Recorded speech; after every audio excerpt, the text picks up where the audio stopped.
იწყო არსებითი განხილვები ამ ხმაურიან საქმეზე, სადაც ბრალდებულები არიან განსაკუთრებულ დავალებათა დეპარტამენტის სპეცრაზმელები, ხარებას ყოფილი სპეცრაზმელები, სამია ასეთი და დაზარალებული ჟურნალისტი გურამ როგავა, ასევე ზვიად მაისაშვილი, რომელსაც სასტიკად გაუსწორდნენ განსაკუთრებულ დავალებათა დეპარტამენტის წარმომადგენლები საპროტესტო მშვიდობიან აქციაზე. დღეს სასამართლო პროცესზე ერთადერთი რაც განიხილა მოსამართლე თამარ მახარობლიძემ იყო ადვოკატის შუამდგომლობა.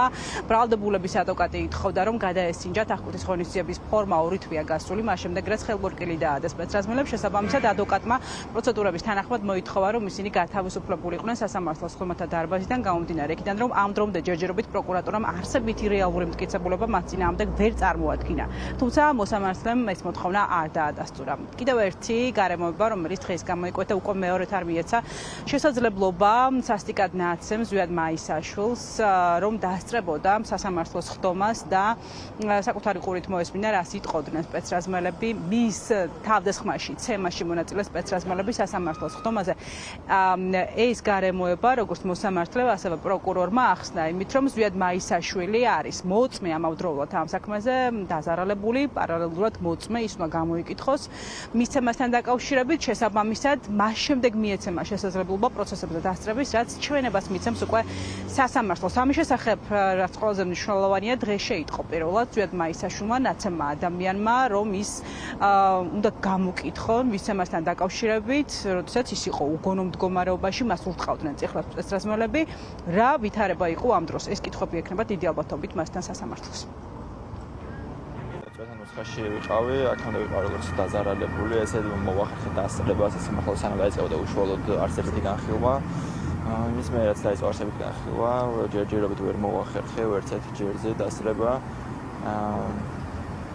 დღესაც მიზეზი იყო ის, რომ არ ვარ დაკითხული სასამართლოს მიერ.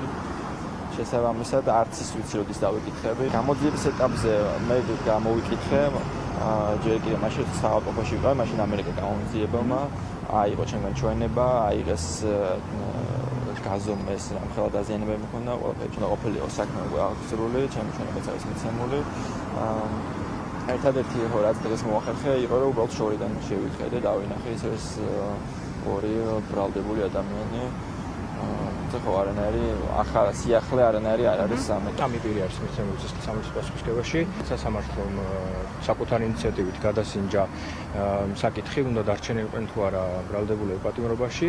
გაიზიარა ბრალდების ხარის პოზიცია, სამივე ბრალდებულის მიმართ გამოყენებული პატიმრობა დარჩა ძალაში. რაც შეეხება პირველი გახსნის ხდომას, რომელიც წინა ხდომაზე ჩატარდა, მე გავაკეთე განცხადება წინა შემთხვევაშიც, გურამ როგავა და ზვიად მაისაშვილი ამ ხდომას არ დასწრებიან. პირადად გურამ როგავას შემიძლია სრული პასუხისმგებლობით მითხრათ, არ ქონია მცდელობა, რომ ჩემთან კომუნიკაცია ჰქონდა. ან ზარის სახით, ან მესიჯის სახით. დღევანდელ პროცესზე არ გამოცხადდა ერთ-ერთი ბრალდებული, შესაბამისად, რადგან როგორც იცით თქვენ, ორ ბრალდებულს არ ყავს ამ საქმეში ადვოკატი, ბრალდებულის მონაწილეობის გარეშე ხდომა ვერ გაგრძელდებოდა. აქედან გამომდინარე, მხოლოდ შეფარდებული აღკვეთის ღონისძიების საკითხის გადასინჯვა მოხდა და ხდომა გადაიგო 14 სექტემბრისთვის. შემდეგი სასამართლო პროცესი მოსამართლე თამარ მახარობლიძემ 17 სექტემბრისთვის გაწერა. ეს იქნება ხდომა, სადაც ბრალდების მხარეს მოუწევს მოწმეთა მოყვანა და დიდი ალბათობით ესენი იქნებიან ისევ სპეცრაზმელები, დაკავებულების თანამშრომლები, ყოფილი თანამშრომლები, კოლეგები, რომლებიც დაკავებულების ბრალდებულების დიდი ალბათობით სასარგებლოდ მისცემენ ჩვენებას.